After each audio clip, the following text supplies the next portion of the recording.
হাঁটা শুরু করলো। তখন বেশ রাত হয়ে গেছে, রাস্তায় লোকজন খুবই কম।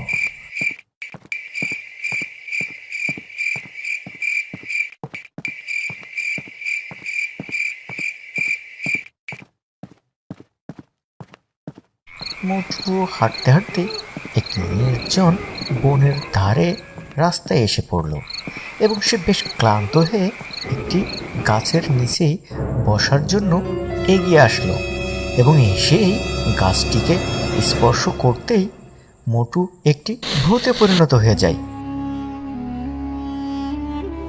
আমার ধরেছ, আমার ছুঁয়েছ। ওদিকে পাতলু মোটুর জন্য অপেক্ষা করতে থাকে আর বলে, মোটু মোটু বলে গেল সে অল্প সময়ের মধ্যে চলে আসবে, কিন্তু এত সময় পার হয়ে গেল তো সব ফিরে এলো না। না জানি মোটু কোথায় গেল। যাই, বাইরে থেকে একটু দেখে আসি।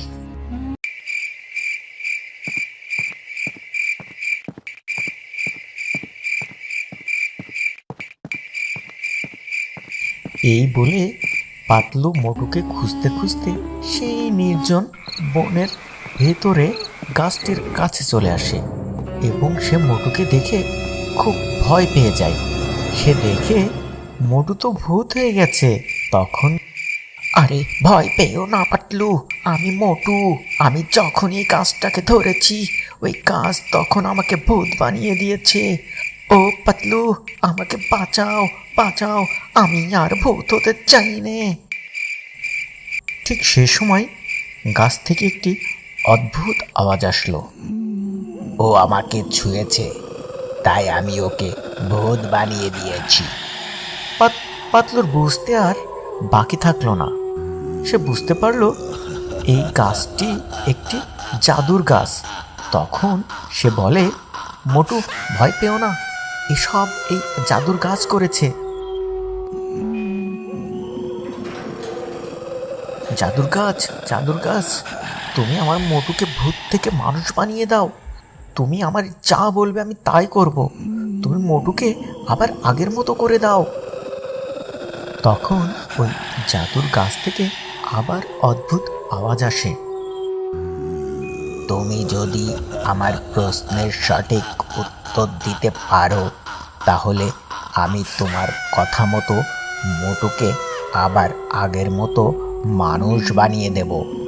প্রশ্নটি হলো যে এমন একটি ফলের নাম বলো যেটি খাওয়া যায়, পান করা যায়, আবার জ্বালানোও যায়। তখন পাতলু প্রশ্ন শুনে একটু ভাবতে লাগলো।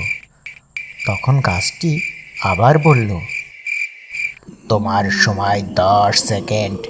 এখন থেকে তোমার সময় শুরু।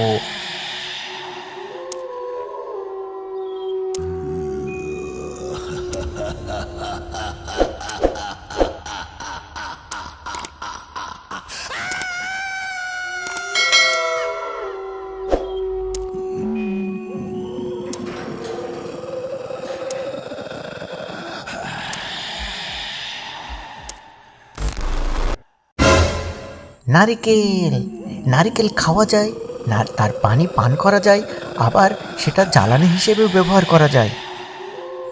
এই